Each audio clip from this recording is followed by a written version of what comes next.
नमस्कार मंडळी, मी जान्हवी उवाच या माझ्या यूट्यूब चॅनलवर आपल्या सगळ्यांचं अगदी मनापासून स्वागत. माझ्या आजच्या लेखाचं नाव आहे समांतर. बघा, आजचा लेख आवडतोय का?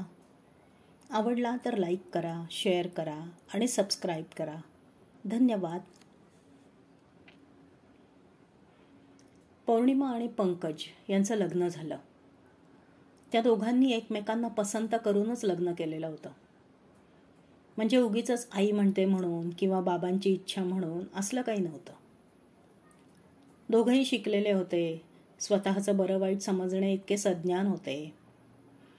प्रेमविवाह नसला तरी लग्नानंतर एकमेकांबद्दल प्रेम वाटेल अशी आशा मनात ठेवून ते दोघं सप्तपदी चालले होते. लग्नाला काही महिने झाले. नव्याची नवलाई कमी झाली आणि एकमेकांचे दोष दिसू लागले. पौर्णिमा नोकरी करत होती, पण तिला असं वाटत होतं की माझी मुलं मोठी होताना मी त्यांच्या जवळ असावं. तिला नोकरी सोडून द्यावी असं वाटू लागलं.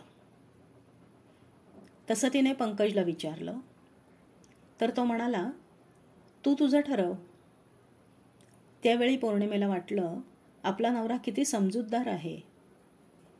तिने नोकरी सोडली आणि गृहिणी झाली. आता खरी सुरुवात झाली. घरात हे करू नको, ते चुकीचं आहे, इथपासून आवाज चढवणं, अंगावर ओरडण्यापर्यंत मजल गेली. पौर्णिमेच्या या गोष्टी लक्षात येऊ लागल्या, पण तिला वाटलं ऑफिसमध्ये काहीतरी प्रॉब्लेम असेल. काही दिवसात पंकज तिला गृहीत धरू लागला. सगळे निर्णय स्वतः एकट्याने घेऊन ते जाहीर करून टाकू लागला. तिच्या मताला त्याच्या लेखी काडीचीही किंमत नाही हे तो वारंवार लक्षात आणून देऊ लागला. एके दिवशी पौर्णिमेने त्याच्याशी बोलायचा प्रयत्न केला, तर हा गप्प. तिने वारंवार प्रयत्न केले, पण तो काहीही बोलत नसे. त्यांच्यात कधी भांडणं झालीच नाहीत, कारण पंकज कधीही काहीही बोलत नसे. संवादच खुंटला तर प्रश्नाच्या मुळाशी जाणार कसं? तिच्या मनात येई, मी नोकरी सोडून दिली आणि घरी बसले, हे याला आवडलं नाही का? पण त्याने देखील कधीच मोकळेपणाने हे सांगितलं नाही. नोकरी सोडून देऊ का असं पौर्णिमेने जेव्हा त्याला विचारलं, तेव्हाही त्याने तुझं तू ठरव असंच सांगितलं होतं. तिने नोकरी करावी अशी त्याची मनोमन इच्छा होती, पण तसं स्पष्टपणे सांगणं त्यानं टाळलं होतं. पंकजच्या मनाचा थांगपत्ता कधीच लागत नसे, कारण त्याच्या वागण्या बोलण्यात कधीही स्पष्टता नव्हती. त्याच्या मनात काय चाललंय याचा अंदाज घेत घेत पौर्णिमा वागत राहिली.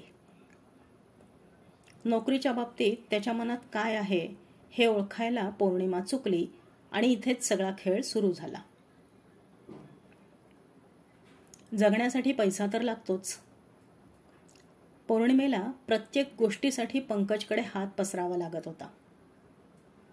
मागितले पैसे की तो कशाला हवेत, किती हवेत असं सगळं विचारून पैसे देत राहिला.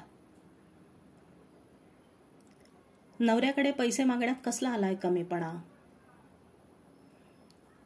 पण या फक्त बोलायच्या गोष्टी असतात. रोज उठून हात पसरण्याचं दुःख पौर्णिमेला असह्य होऊ लागलं. पौर्णिमेने देखील झाकली मूठ 1.25 लाखाची असंच धोरण स्वीकारलं. आपल्या दोघांमधला तिढा आपणच सोडवावा असं तिला वाटत असे.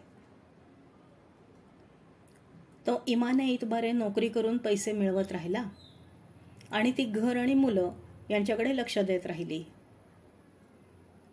ते दोघं एकमेकांपासून मनाने कितीतरी दूर निघून गेले.